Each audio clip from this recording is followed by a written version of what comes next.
Good afternoon. I'm Judy Woodward, the History Coordinator of the Ramsey County Library, and I am delighted to welcome you to this second talk in J.B. Anderson's new series. The original title of the series was Washington and Adams, a new look at two founding fathers, but I believe today J.B. is going to change the focus a little bit, and we're going to be talking about Washington exclusively. Today's speaker, historian J.B. Andersen, has long been very popular with our history talks. He has an ongoing series of programs on the U.S. presidents that are very well liked, very well attended. JB's appearance today is made possible through the co-sponsorship of the Osher Lifelong Learning Institute of the University of Minnesota, with financial support from the Ramsey County Library Friends organization. We are deeply grateful to both these groups. And now I'd like to turn things over to our speaker, JB Andersen, with the next installment of The Life of George Washington. Thank you.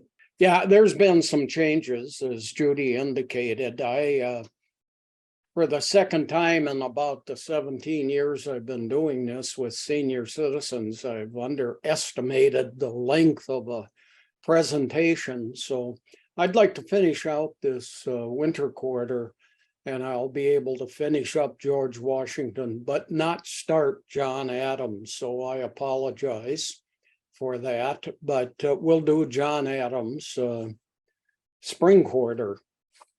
So good, thanks. And any complaints, feel free to email me. Today we're going to talk about several things in Washington's career. First thing we're going to talk about are domestic issues as opposed to foreign affairs issues, which we will also talk about today.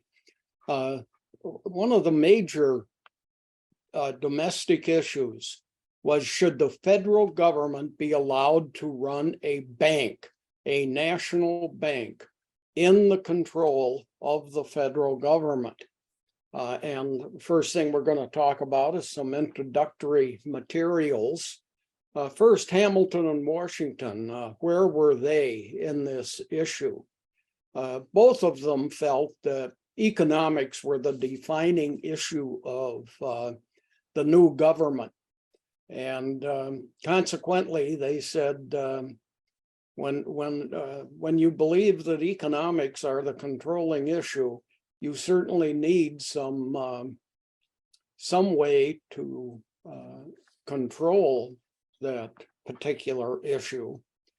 And a federal government that is not allowed to enter into the banking industry or into regulations, that's going to be difficult. So Washington and Hamilton said we need a national bank.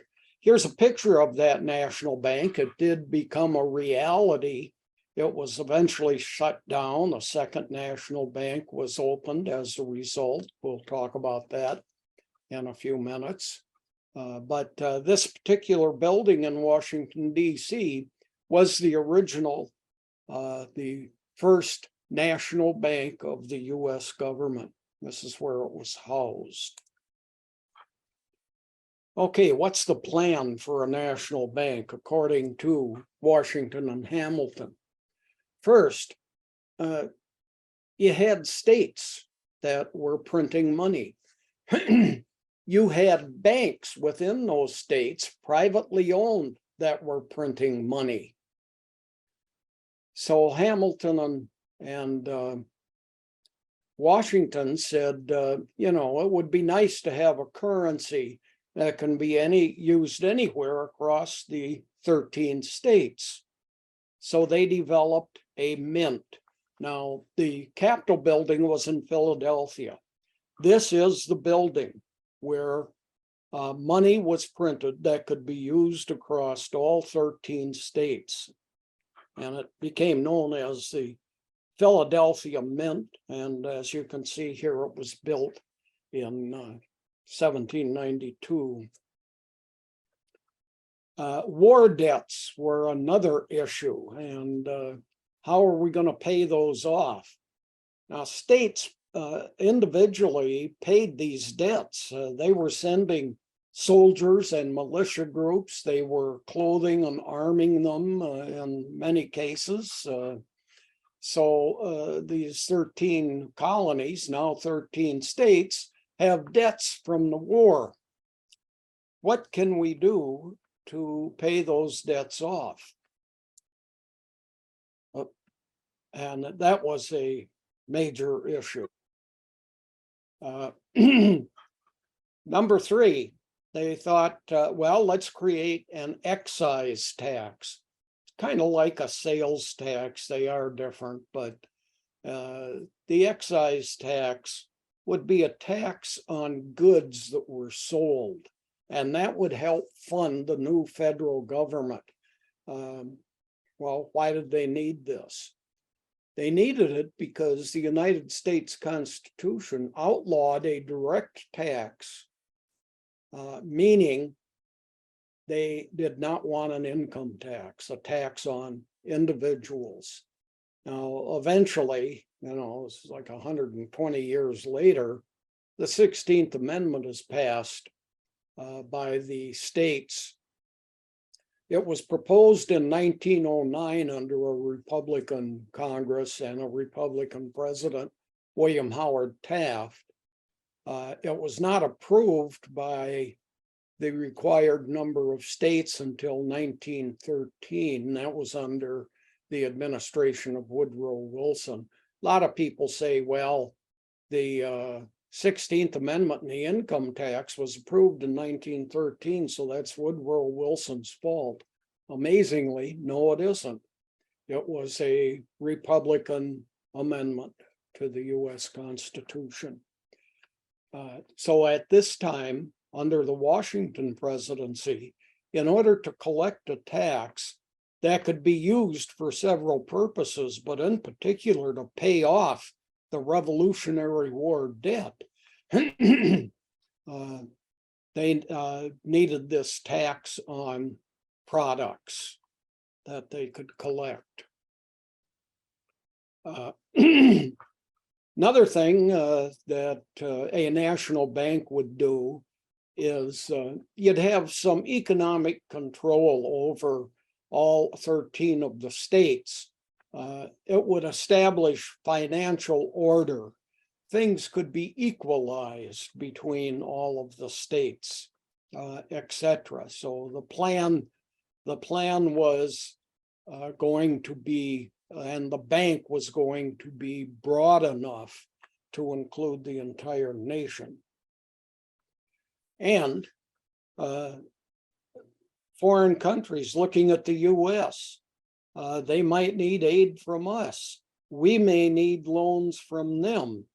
A national bank would show a great deal of credit worthiness to the rest of the world. We have this bank that's established and it does lots of things and makes us look good, doesn't make us look like 13 separate states, each with a whole variety of different requirements and different financial opportunities, etc. So creditworthiness could be established. Now, in opposition to a national bank were Jefferson and James Madison, Thomas Jefferson, James Madison. Let's look at where they were at. We don't want a strong federal government, was what the Democrats were saying. They changed their mind about that over 100 years later with the rise of giant manufacturing corporations between the United States Civil War and the turn of the century in 1900, 1901. So we don't want a great deal of power going to the federal government, is what the Democrats under Jefferson and James Madison were saying. Also, further, a national bank and federal control over the economy would benefit northern merchants. would not be benefiting the general population, which was made up to a large percentage by farmers, not by companies, not by corporations, not by small state banks run by individuals, not by a government agency. So the Democrats were supportive of small farmers as opposed to the Federalists who supported corporations, businesses, etc. Jefferson and Madison said further, a national bank run by the federal government would undermine local banks. Now, these aren't just banks that are run by each of the 13 states, but banks that are privately owned and local in nature. For instance, here's a bank that called itself, its title was the Bank of New York, and they could print their own money, paper money, as could any bank. And here you see a $1 bill from the Bank of New York. Can you imagine the difficulties? You go to a town 10 miles away and you can't buy yourself a 5-cent glass of beer with your $1 bill because, well, we don't know if we can trust that bank or not. I don't think we want to take their money, or there may have been very good business done with that bank in the past. And of course, we take your local money from 10 miles away, etc. So you had local banks, you had statewide banks, all of them able to print money. And they'd become powerless because of the authority of a United States government-owned and run national bank. Again, you're benefiting the industrial North. So it's not just farmers, which existed in all 13 of the states, as we mentioned earlier, but it's also a sectional issue because most of the businesses were in the North, even though it was made up by a vast majority of farmers. Businesses were not located in the South, which was virtually totally agricultural. So this is going to benefit the North the best. You'll gladly give loans to businesses, but not to individual farmers. The fifth opposition here is the argument made by Jefferson and Madison is it's unconstitutional to have a federal owned national bank. All the Constitution says is that Congress can control weights and measures. In other words, how much is a pound? You know, what's an ounce? Exactly what sort of weight is that? And it's got to be the same everywhere. So the Constitution says Congress can control weights and measures and make them standard across all 13 states. And they can also issue coin. Well, Jefferson and Madison argued a coin is something you can hold in your hand, and it's made of gold or silver, and it's round, and it's not paper. So there's nothing in the Constitution that says anyone's allowed to print paper money, or certainly not that the government is allowed to print it. Well, go ahead, let the banks print it, but very literal interpretation. Coin means something hard and round and of a precious metal. It doesn't mean something printed on paper. Next, national bank. Okay, we're going to talk about Congress. they're the ones that need to approve such an idea. So what was the fight like in Congress? Well, minting of money was easily passed by Congress. Junior mints, as you see here, didn't exist for over another century, but hey, they got the word mint on their box. Also, in addition to minting money, and as I mentioned earlier, there was a mint established in Philadelphia. The creation of the national bank also met with little opposition. So there was very little fighting over minting money or the creation of a national bank. The people that were appointed to the National Congress gladly approved both of these issues. Washington and Hamilton, the Federalists, went out over Jefferson and Madison, the Democrats. Now, the law that was eventually passed by the House of Representatives did have some restrictions in it, some limits, and the Senate didn't like these, but they went, okay, we'll go along with it anyway. They went ahead and passed it. So it easily went through both houses of Congress, and we had a national bank. Alexander Hamilton, pictured here at the top. Constitution supports a national bank. You know, says the federal government can do certain things, and I see that as including a national bank. Jefferson, pictured in the middle, stated state banks and privately run banks, they'll be undermined by a federal bank that will be telling them what to do. You're throwing all power at the federal government, and the states are losing power. Madison, pictured at the bottom, there's nothing that allows for a federal government agency that deals with banking.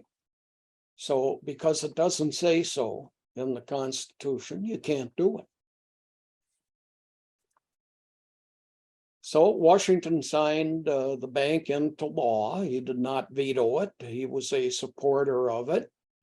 A second national bank had to be created, and that second national bank met the opposition of Andrew Jackson, a Democrat, as Jefferson and Madison were.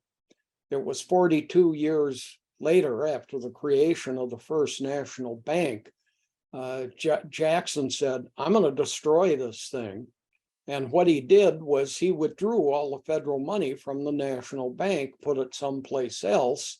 That destroyed the bank. And we have not had a federal banking system since. We have lots of regulations about banks, privately owned banks, and how they can operate, however. A lot of these issues for Jefferson in particular centered around slavery. And he was worried any power given to the federal government is going to increase the possibility that they will try to get rid of slavery. So there was an underlying issue. The Compromise of 1790, and this is again a domestic issue. Oh, there we go. And again, the issue is, do you want a strong federal government? Do you want a weak one? Now, the issue here in this compromise was the 13 colonies that became the 13 states had paid for the American Revolution, or what I call the War for Independence. Well, should the federal government pay off those state war debts, or should they belong and stay with the state themselves. Jefferson and Madison said, pay off the debts. Isn't that interesting? Federal government can pay off the debts, but stay out of everything else, stuff that we don't like you being involved in. Now, in addition to this compromise, you're going to pay off all the debts. You must also additionally place the capital of the United States in the South. It had been in several cities, New York City most predominantly. Then now under the Washington presidency, it was in Philadelphia, and Washington was living in Philadelphia. But it was decided, okay, we will build a separate and whole new city, and it will be in the state of Virginia. So you'll have the head of the head city, the capital city of the federal government. You will have that in a southern state. The hope was they could control Congress then much better, especially when it came to slavery. So pay off the state debts by the federal government and move the Capitol building to the south. So basically it becomes, you're going to pay off our debts, but don't mess with us otherwise, leave us alone. And again, we're going to protect slavery. And we think we can best do that by having the national capital located in a southern city. In the Broadway musical Hamilton, which was about a lot of these issues, Aaron Burr, pictured here next to Hamilton in the play, the man playing Aaron Burr, sings a song, The Room Where It Happened. And it's about this compromise of 1790. Capital city in the South, federal government paying off the state war debts. The Residence Act of 1790 is the next thing that we'll discuss.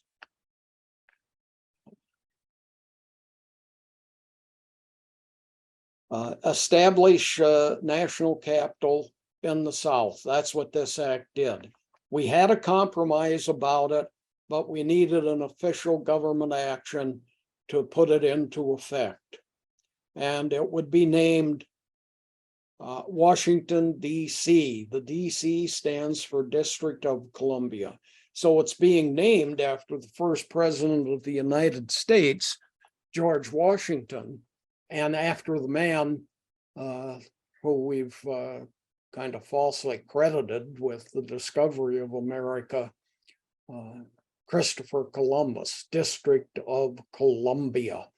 There were actually Vikings that were in North America at Land of Meadows in Canada. There's been Viking longhouses discovered there and so forth.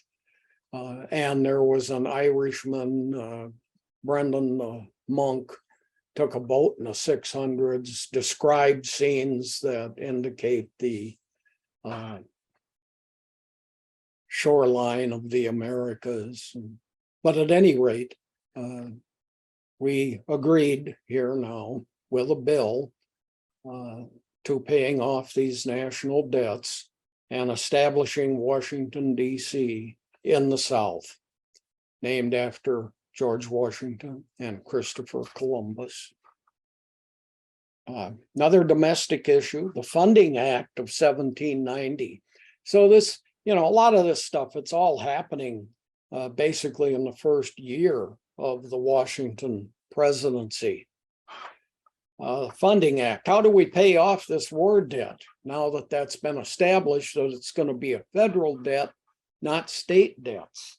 Well, we will sell security bonds. That's something the federal government was not prohibited from doing and something that they could do. And these security bonds, the federal government said, we'll pay 6% interest on them. You buy them in 1791. In 1801, we'll pay you back with a 6% interest rate per year. Here you see a United States loan certificate. It's like a security bond issue, and it was issued in December of 1790 in the state of New Jersey. Names the person that holds this bond or this, etc. If you bought $100 worth of these things in 1790 at 6% interest, and after 10 years, when they matured in 1801, you would be paid $179.08. So you coming close to doubling your money at a 6% interest over a 10-year period. The state debts that were assumed by the federal government were a total of $21.5 million.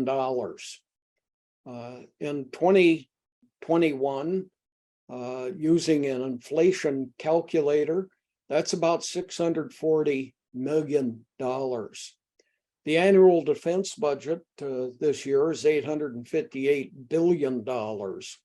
So paying off the Revolutionary War debt by inflation was about it was 1/13 of the cost of the annual defense budget in 2021. With 6% interest over a 10-year period, this $21.5 million Revolutionary War debt becomes $38,500,000 at that 6% interest. In 2020, that's about $770 million. So 6% interest, you're paying this debt off at $770 million. But by inflation, as I mentioned earlier, it would only be like paying off about $640 million. So point is, I guess, there's a lot of ways to decide what money's worth. You can do it by inflation. You can do it by interest rates. And there's lots of calculators online you can look up if you want to see, hey, what's my $200,000 that I have in IRAs? What would that have been worth back in 1790? You can go look that up. How are we going to pay this money back? Well, import duties, or frequently called tariffs. Some foreign country wants to import goods into the United States where they will sell them. Now, in many European countries that we did business with, Britain in particular, they would bring foreign goods into the United States. They had already had a major industrial revolution. Things were made inexpensively.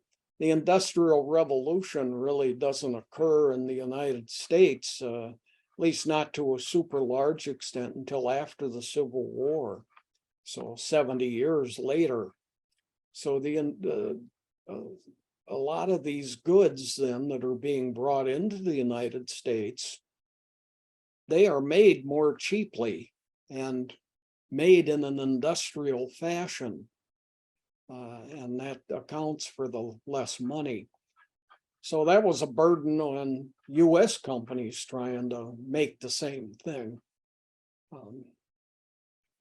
So let's bring the price of these foreign goods up so they more closely match US goods. So you put a tariff on something, a shirt, and you basically make the price close to what it costs to be sold by an American, a US manufacturer. Now, that's a side effect here of collecting a tax to pay off the war debt. So you kind of got a double thing going.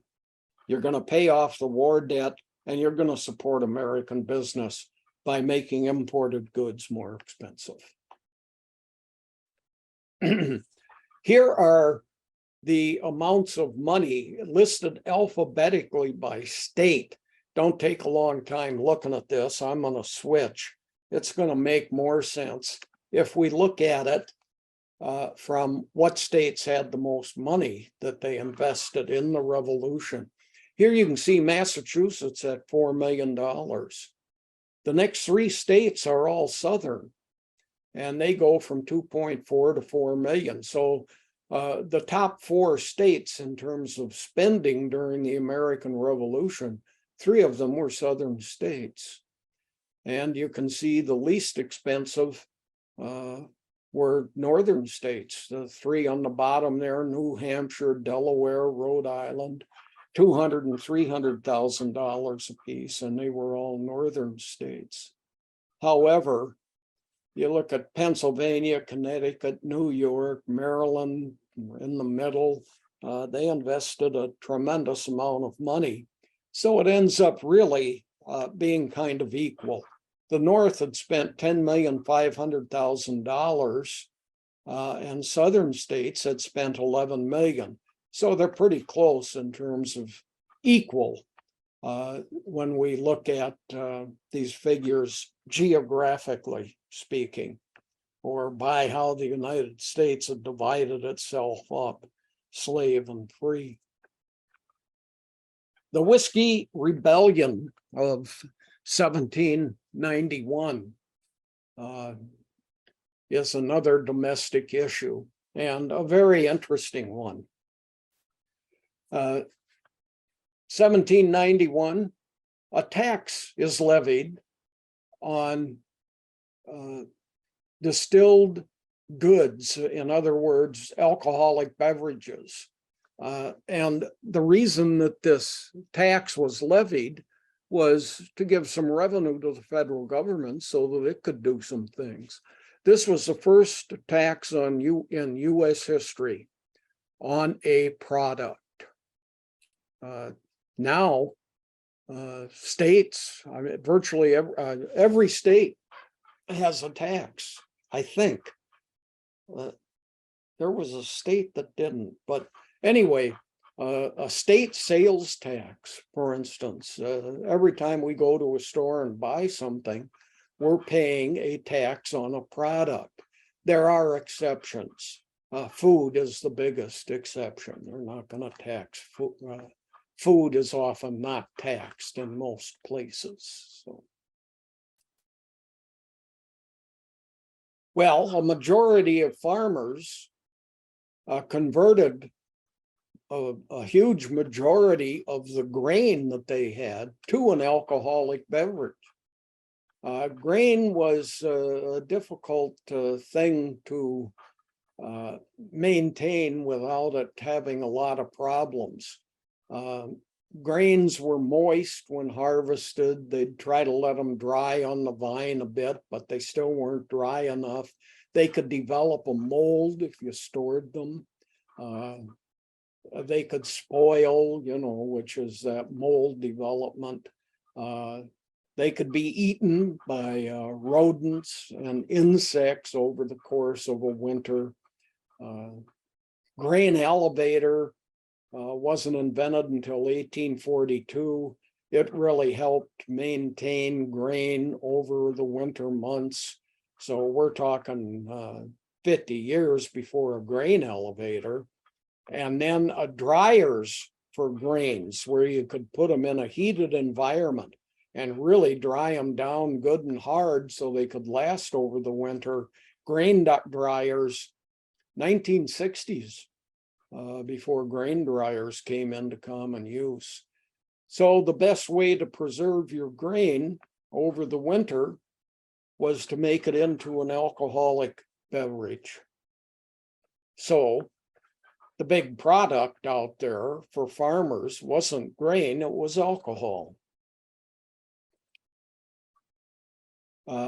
Alcohol became money everywhere. So, I mean, most of the United States was rural. So you'd bring a pint of alcohol into the grocery store and put it on the desk, and the guy'd tell you how much food you could take. It was used as a bartering item. And then the merchant might be able to sell that to people in a city. Anyhow, it was a system of exchange. Here's a picture. You got a guy bringing in a couple of ducks, and boy, I'd like some potatoes, and I'll give you these 2 ducks.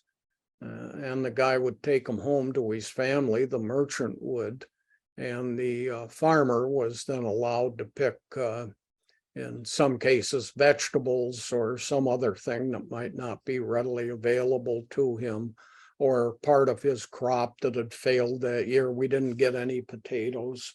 Be sure to look on the left at the door. I assume that's the son of the farmer, and he's stealing an apple, or I think those are apples in that basket. Well, once alcohol got taxed, how are we going to collect this tax? What's going to make people pay it? They didn't want to pay it. So federal tax collectors were created, and they would move in to the states and say, how much alcohol have you got here? Okay, you owe us this amount of money. The place that rebelled against this was Western Pennsylvania. There were 500 residents in Western Pennsylvania that formed an armed group, and they wanted to get rid of these tax collectors. And they would frequently be violent with them. Some were killed by gunshots, some were beaten. But a common thing that was done was tarring and feathering. Now, sounds funny. They'd walk you through town, everybody'd laugh at you. Today, I've had lots of students who thought it was hilarious. You paint tar on a person and then throw feathers at it, and it kind of makes them into a joke. Fact is, it kills you. Your body cannot breathe, you can't sweat, you die after, I don't know how long, an amount of time from bodily functions not performing properly. So Washington said, we got to put a stop to this. We got to support these tax collectors. We're going to move into Western Pennsylvania first. So he organizes a federal militia, and it's made up of 13,000 soldiers. And he takes them out to aid the tax collectors. The amazing thing about this with George Washington is during the American Revolution, he never commanded that many men. There's a larger image of the photo and the gathering of troops to support the federal tax on alcohol. Most of the rebels had gone home in Western Pennsylvania. They had dispersed themselves. The troops that arrived there found themselves not having to put down a large group of several hundred people, but rather individual farmers who would return to their farm sites. They learned very quickly who was in charge, and they arrested many of those people. Eventually, all 20 of those that were arrested were pardoned. People got the message. This is not the only pardon that has occurred in American history. Thanksgiving, president's pardon a turkey. In Kentucky, a total of 175 people were arrested and were convicted of not paying this alcohol tax during the Whiskey Rebellion.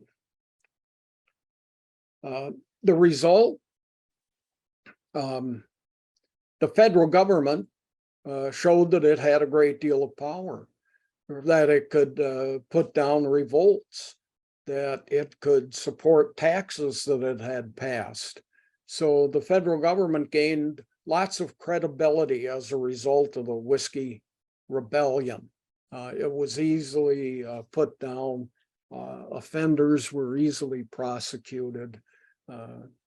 So the federal government gains some power around the country. Not necessarily political power, but military power. And then lots of credibility about what it can do. Many people, many historians say that the Whiskey Rebellion was the true American Revolution. What is a revolution? A revolution is a group of people in the lower classes rising up against the leadership in their country.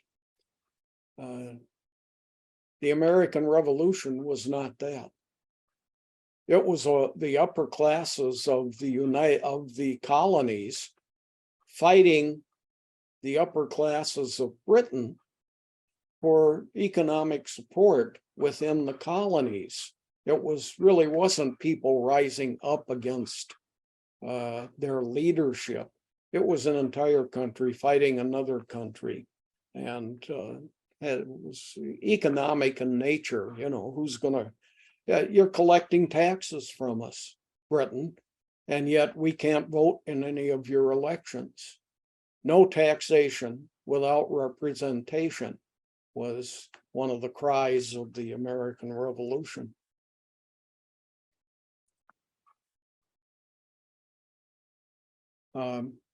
Militia Acts of 1792 is the next domestic issue that we'll talk about. There were two acts, actually, two of these militia acts. One of them allowed the President of the United States to organize a militia, as Washington had done, federal militia to put down the Whiskey Rebellion.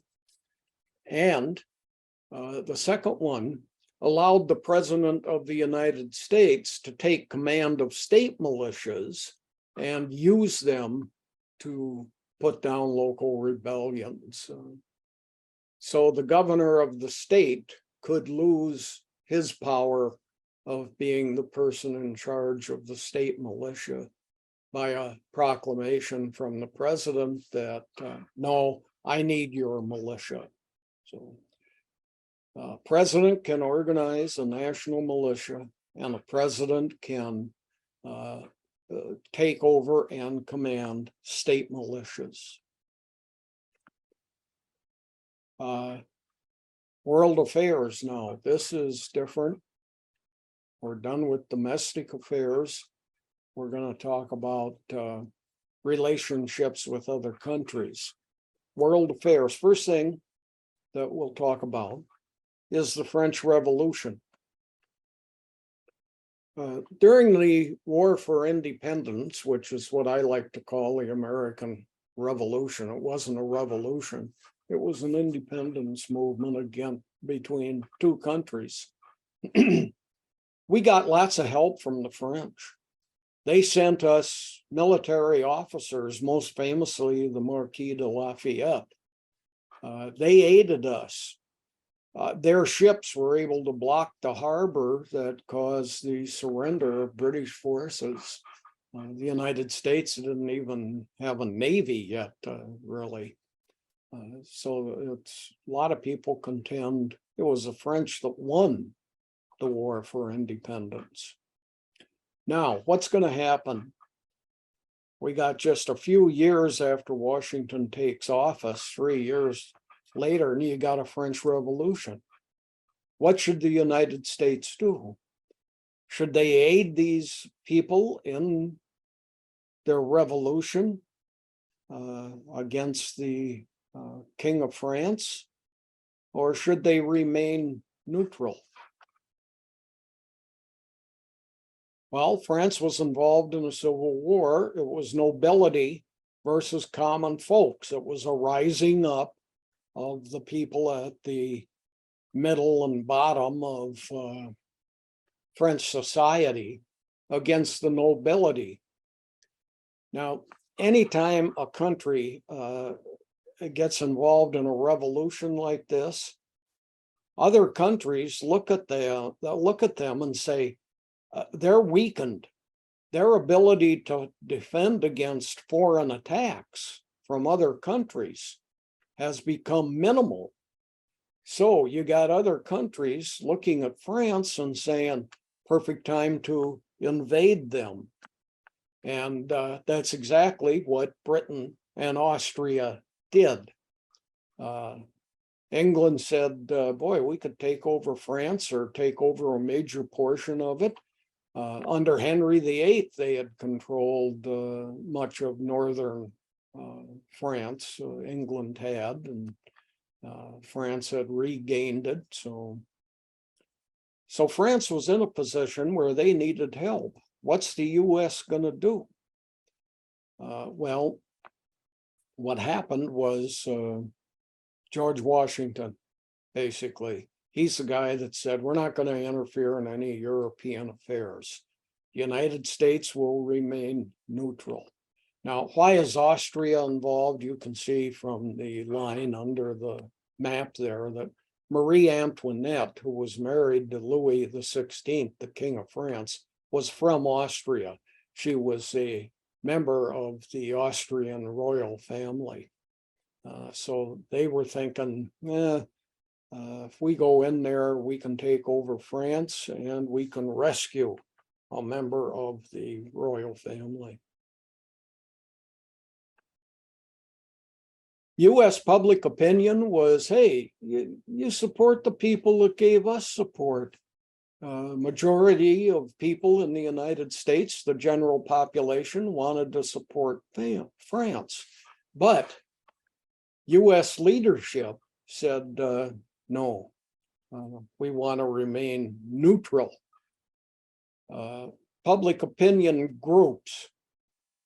A lot of US citizens, this is another group, but a minority group, they were direct immigrants from Britain, so they had a British history themselves. And a lot of them came here because they wanted to start businesses in the colonies.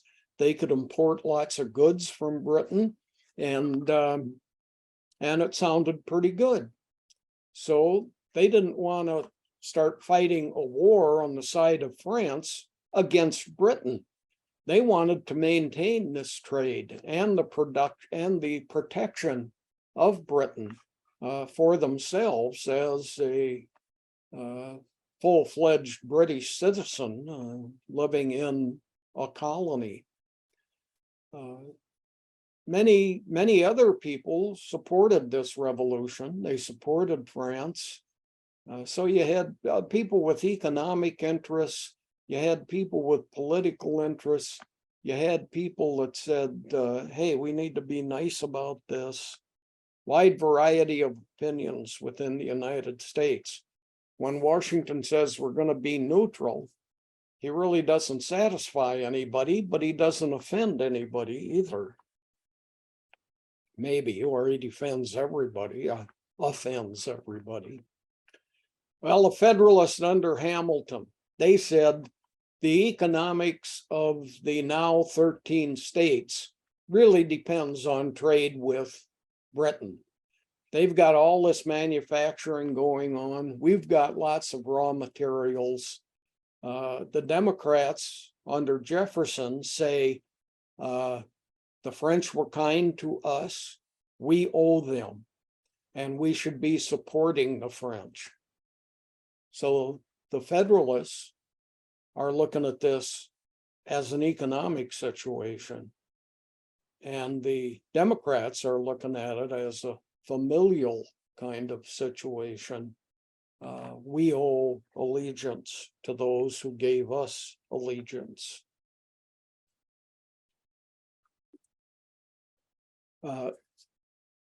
Washington has to negotiate between these two groups. And Washington never sides with the French, so he's opposed to the Democrats. Lots and lots of historians say we really don't know where Washington stood in terms of Democrat or Federalist, but he made statements opposed to political parties. We can't have political parties. We can't have these factions among us. They will just divide us. We're better off without them. But you look at a lot of his actions, and he's really siding with what Federalists wanted. Eventually, John Adams, when he becomes president, passes the Alien and Sedition Acts. And this is an anti-immigration act. Sound familiar? And one of the things Adams does is keeps French from immigrating into the United States.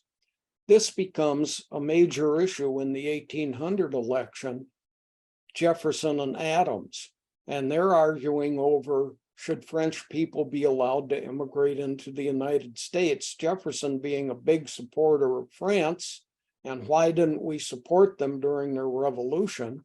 And Adams being a Federalist and concerned about immigrants coming into the United States who might then give a great deal of support to the foreign country that they have come from.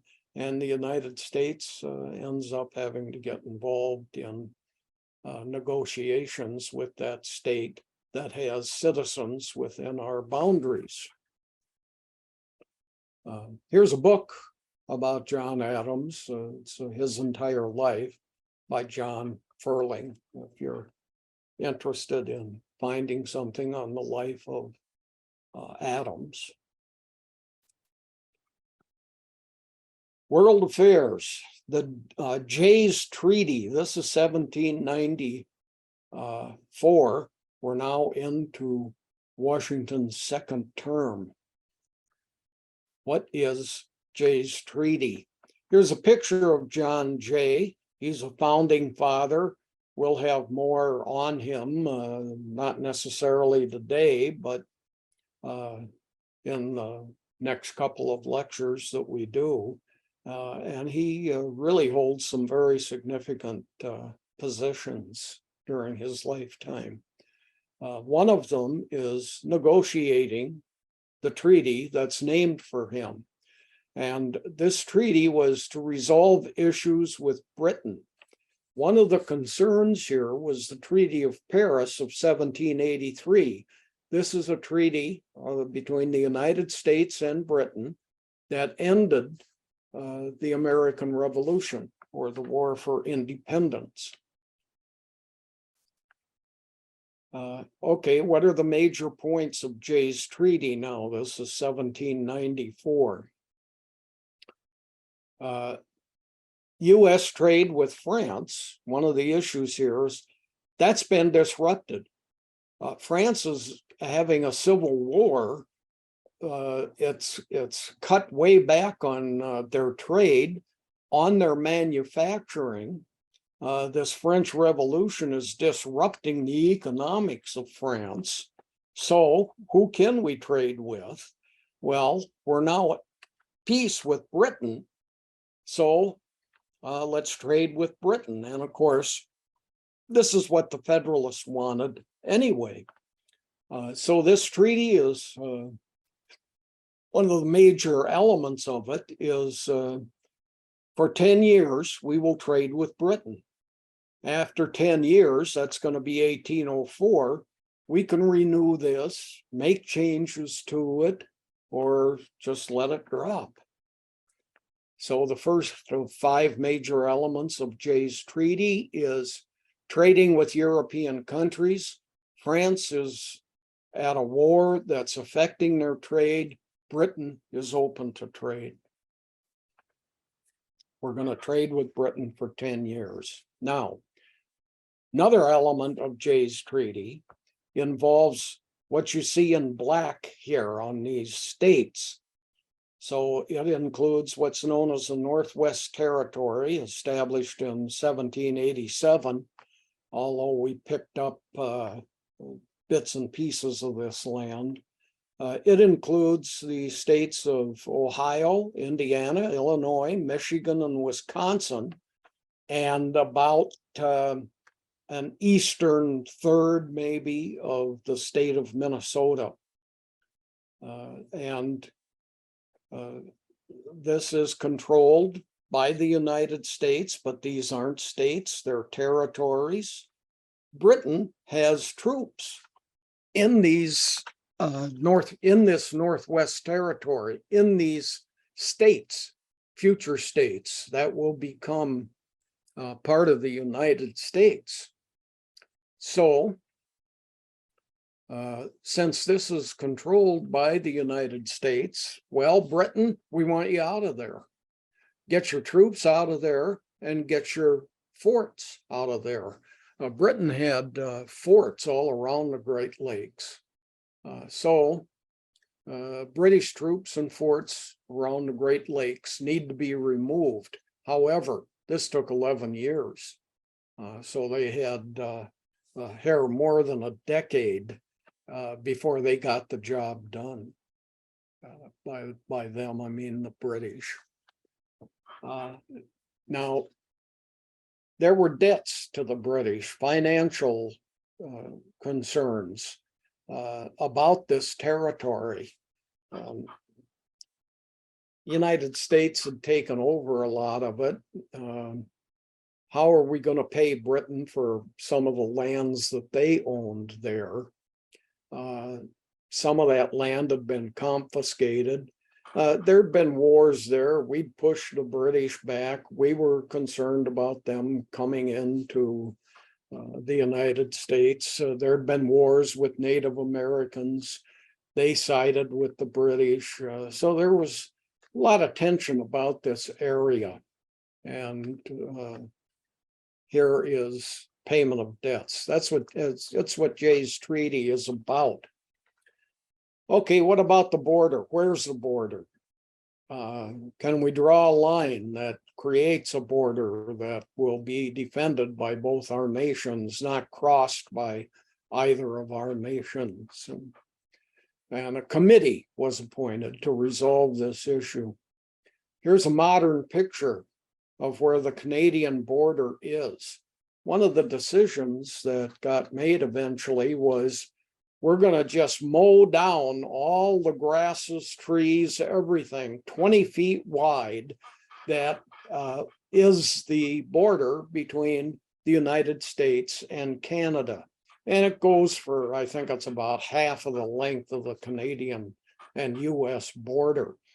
Today, people hike along this open chunk of territory regularly. So it's become a place where people get exercise, or it's become a challenge. Walk the entire border, at least that half of the border where we have this large alleyway that's been created.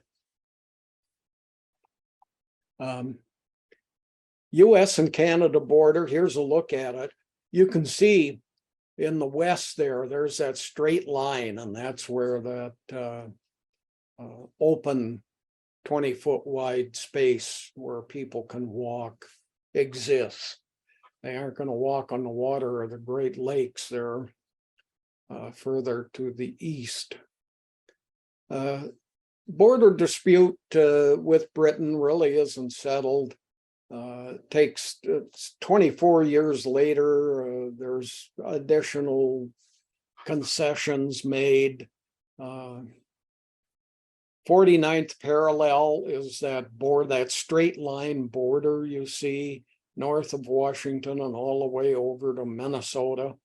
And there were arguments about that in the 1840s. 54-40 or fight was a campaign slogan. And look at where 54-40 is on the left near the top there. The United States said, we own all that territory up there. So we could have owned what today is in large part the provinces of Alberta and British Columbia. My mother was born in Alberta, so she could have been born an American citizen if we'd have stuck with this, but we didn't. The 49th parallel became the dividing line. This was under James Polk. Fourth element of Jay's treaty with Britain was war-related debt payments. And this wasn't resolved until 1808. That's 14 years after this treaty of 1794. The US agreed to pay Britain 600,000 pounds. That's about $15 million in 2020. Not much of a big chunk of money for the amount of territory that was given up by the British.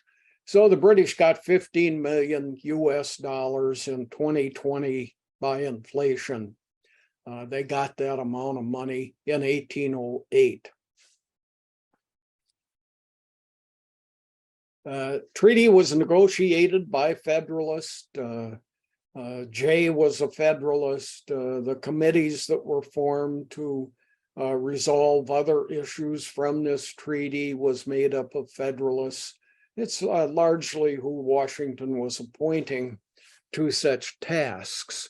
As a result, the Democrats under Jefferson and Madison were opposed to what was being done with Jay's treaty and other negotiated items, especially with the British.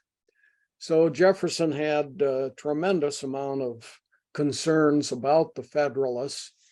He was worried that they would get credit for the amount of land that had been gained, for the trade agreements that were favorable for the United States, and for a strong federal government. So all of this was something Jefferson thought would be destructive to his political philosophy and to the goals of the Democratic Party at the time. The US Senate approves treaties, takes a 2/3 approval vote. There were 15 states at the time of Jay's treaty. That's a total of 30 senators. The vote to approve Jay's treaty was 20-10. It just barely passed. One less vote, it wouldn't have become a United States treaty. Next thing that we'll discuss is who was John Jay? I mean, it's a name probably most people have not ever heard of, but the guy was really quite the person. He was a founding father. He negotiated this treaty with Britain that bears his name, and the US Senate approved of it. We're going to take a look at 5 points in his life. He negotiated the Treaty of Paris also, was part of that committee. Treaty of Paris ended the American Revolution. So he was a team member that negotiated that Treaty of Paris. He negotiated Jay's treaty that we've talked about, and it was supplemental. You know, what's going to happen to England and the United States now that the revolution's over. Basically, Jay's treaty was an economic treaty. It talked about trade. It talked about paying for land that had been confiscated or taken, etc. And it talked about where's the border. He became the second governor of New York, served 6 years, 1795 to 1801. Here's the state of New York at the bottom, shown on a US map, and with all of its counties here, shown on the larger yellow, greenish, reddish, pinkish kind of map there. He was the first Chief Justice of the United States Supreme Court, appointed by George Washington, and he served from 1789 to 1795.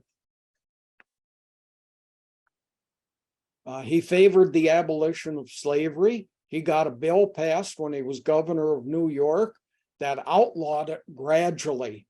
You could bring slaves into New York. It wasn't a slave state, but the question was, how long can you keep slaves in a state that's considered a free state?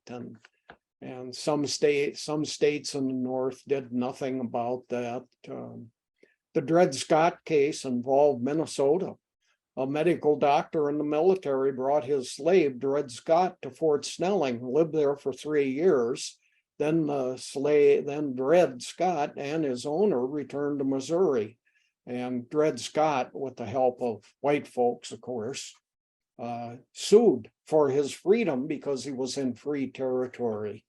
So here you got John Jay as governor of New York, and he says, I want New York to be rid of slavery. Let's do it gradually. He wanted a law passed that allowed for that. So he was opposed to slavery. Yet, however, he himself, he owned 5 slaves. Native Americans. How are Native Americans classified? Are they U.S. citizens? Are they a separate nation? Are they a foreign government? Should they be treated like we treat European countries? Should they be treated as residents of the United States? So what do we do with these folks?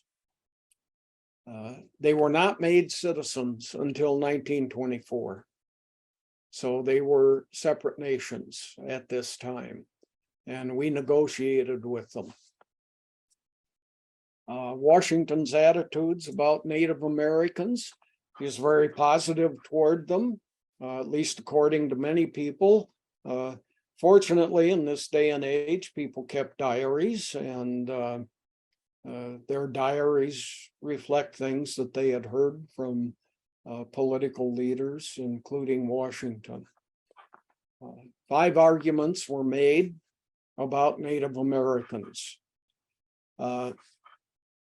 As Native Americans, if we allow them to continue to live in parts of the United States, or if we even, though we allow them to have their own nation within our nation, which was the case really up until the 1820s, there are still some things we'd like. You need to become agricultural, settled in communities, build some cities, but don't be nomadic. You're following herds of beasts that you shoot for food. You're following seasons so that you can be in territories as you move about when your nomadic life, where vegetables are coming into fruition at different stages. If you're going to be moving around like that, you're going to be in our territory. We don't want that. We want you to stay in your territory.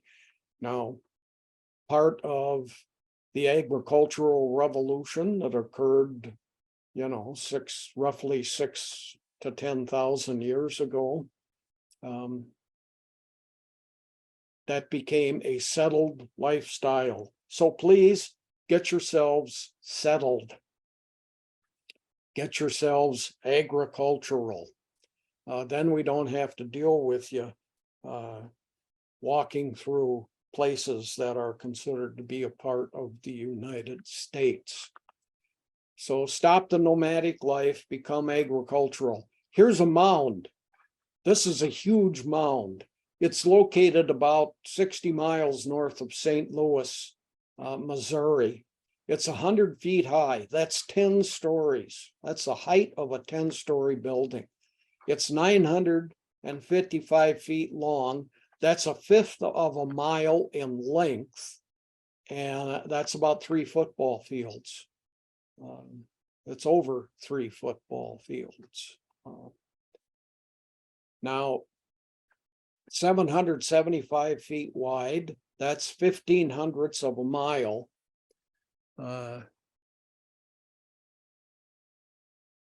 Now, this is obviously a settled community. They built this, a tremendous mound. And they would live on top of it, and it would prevent other people, other native tribes, from coming in and destroying them. On top of this mound and around this mound lived about 100,000 Native Americans in the year 1200. London was 30,000. Paris was 40,000. This was undoubtedly the biggest city in the world in 1200. So there was a mixture of lifestyles. Now, this is north of St. Louis. Anything along the Mississippi River, you had settled native communities. Other areas, like out on the Great Plains, you had nomadic communities. The name of this town is Cahokia. And you need to adapt to living near white settlers. Get along with them. Don't bring your weapons. And making room for whites in what used to be your territory would be a very positive thing for you to be doing. Do not confiscate native land. Let them have a portion of land that is reasonable. No abuse of natives. The laws basically became, it's no different than killing a white person. You could kill any slave that you could do anything to any slave that you wanted to do. But here we initiated anti-violence laws against Native Americans, or that's what Washington wanted. Estimate of the North American population in 1492, when Columbus landed in the Caribbean, was about 112 million Native Americans. There's lots of arguments here about what the population of North and South America was in 1500. This is just simply one estimate. Some people say it's multiples of this greater. Some people say it's far less than this. We really don't know, but this is the one I'm tacking in here. It's what most historians say is the best estimate. North America includes Mexico, the United States, and Canada. So those 3 areas had about 112 million Native Americans, maybe. And fifth, Washington spoke with Native Americans about these issues. He would call them into Philadelphia, and they would venture there, and he'd have discussions with them. There's even a statue here of Washington talking with a Native American. And they like to smoke a peace pipe, and they would drink. You'd pass a beverage around.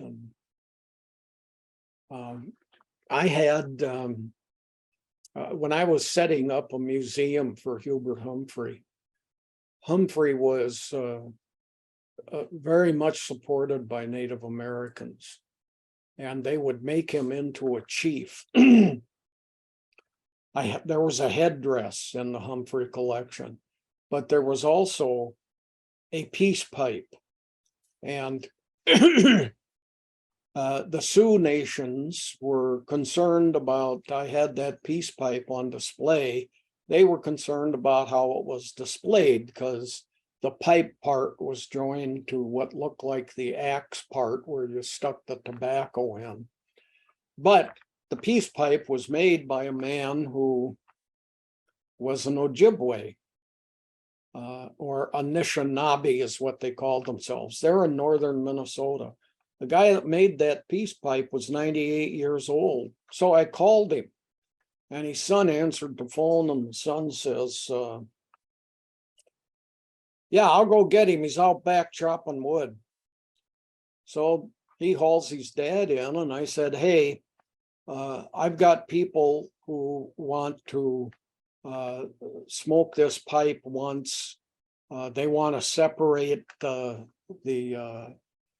pipe and the head from each other. And I said, they're Sioux.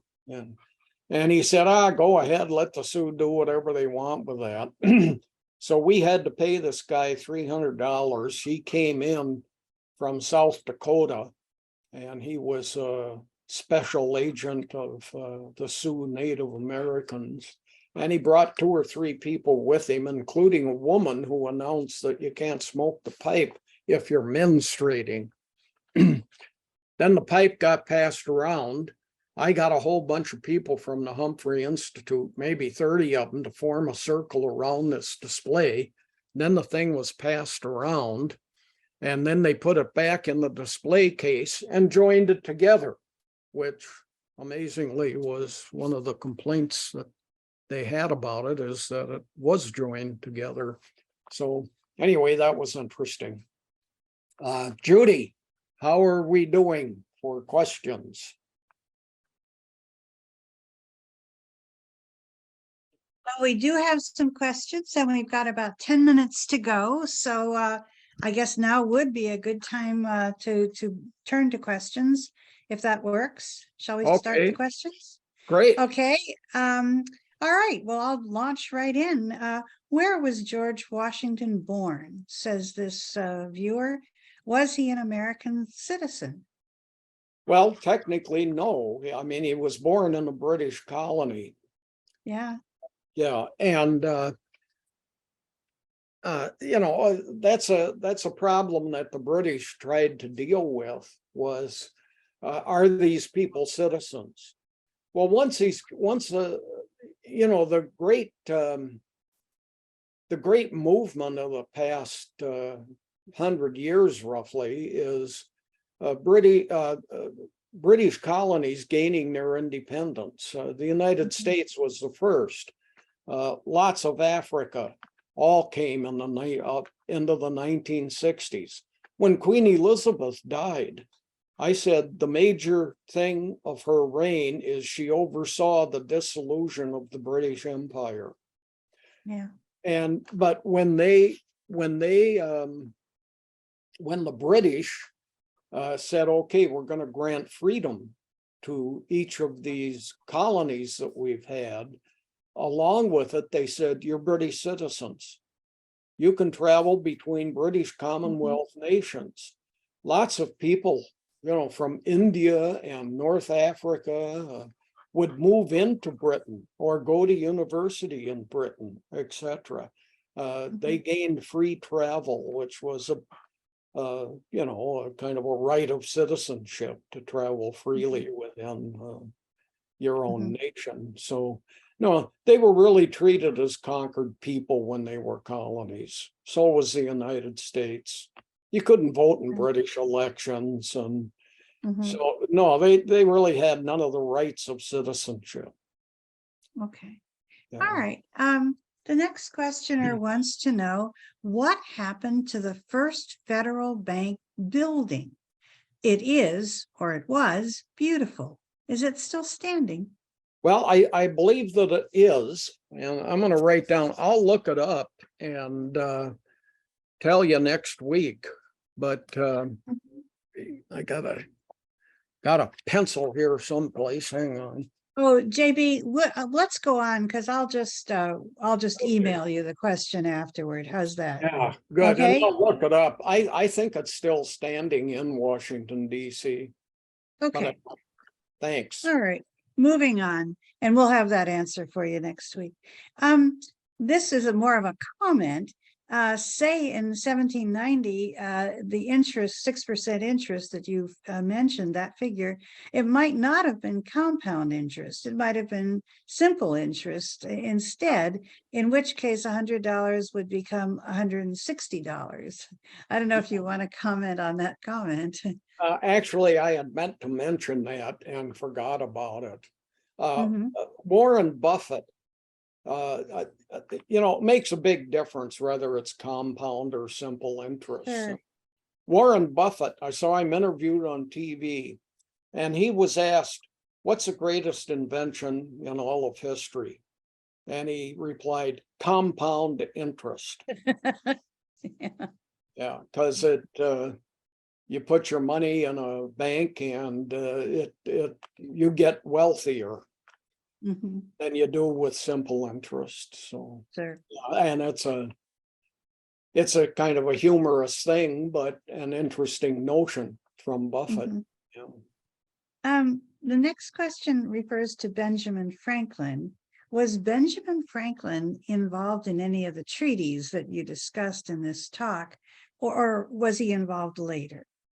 Yeah, he was involved in the Treaty of Paris that ended the American Revolution, or settled the American Revolution with the British, and he's a signatory of that treaty. Mhm. And he much of what he did with the United States was dealt with world affairs. He's Mhm. ambassador to France, for instance, and etc. And he never had much of an elected political life, or he Mhm. didn't have an elected political life, but Mhm. he was also at the Constitutional Convention. Mhm. He had gout pretty bad at the Constitutional Convention. He had one of his feet wrapped up and had it had it elevated because that Yeah. was less pain if you kept it elevated. Famous Mhm. picture of the Constitutional Convention, and Jefferson is sitting with his foot wrapped and elevated. Next question. You said the Senate ratified John Jay's treaty. The question is the House not involved with the process of ratification of treaties? No, they are not. Mhm. Done by the US Senate. That's always been the case, huh? Yes. Yeah. Okay. All right. Uh, did Alexander Hamilton ever run for president or consider running for president? Yeah, I think he certainly considered it. He was pretty young. Wasn't there a problem with Hamilton because he wasn't born in the continental United States? He was born in Jamaica. Now, the Um, US Constitution says you must be a you must be I think it's a natural born citizen. mhm. Now, what does that mean? Well, uh, the Constitution goes on to say, if you are not a natural born citizen of the United States, you are eligible for all these benefits. So that included Hamilton, even though he was foreign born, to be eligible to run for president. Mhm. Now, that brings up the interesting notion of Ted Cruz. Ted Cruz was born in Canada, but he has run for the nomination of the Republican Party. Is he eligible? I Mhm. say no, he is not. Now, Mhm. people say, but his mother was born in the United States. Mhm. Well, in 1986, a law was passed that if you have a parent who was born in the United States and you are foreign born, you're a citizen. Ted Cruz was born before 1986. Nobody was grandfathered in. But JB, wasn't George Romney also born in Mexico? That's been a charge that's been made about him. Yeah. Also, John McCain was born in the Panama Canal Zone. Yeah. Now, he was nominated to run for president by the Republicans. He did not win. Barry Goldwater, born in 1909 in Arizona Territory. Yeah. Was he eligible? I say no. Yeah. These guys were not eligible. And people say, well, the Supreme Court would make a different decision. And I said, sure, they might. But the fact that the Constitution includes foreign-born people as being eligible, but only if you're alive at the time of the signing of this document. Well, Ted Cruz wasn't alive at the time of the signing of the Constitution. Right. Sure. So we are just about out of time, but I have already received one email asking for the topic of your next talk. Can you give us an idea? I know you've changed the coming topics a bit. Can you give us an idea of what next week is going to be about? Well, we're going to continue with world affairs. And George Washington and world affairs. Yeah. And I try to do an outline of the lecture in my weekly mailing.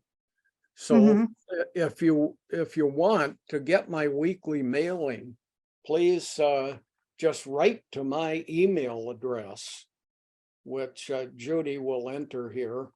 And it's jb1717@comcast.net, jb1717@comcast.net. And I'll put you on that mailing list. And I do an outline then. I mean, there's weeks that I've missed, but I almost always include that in my weekly mailing.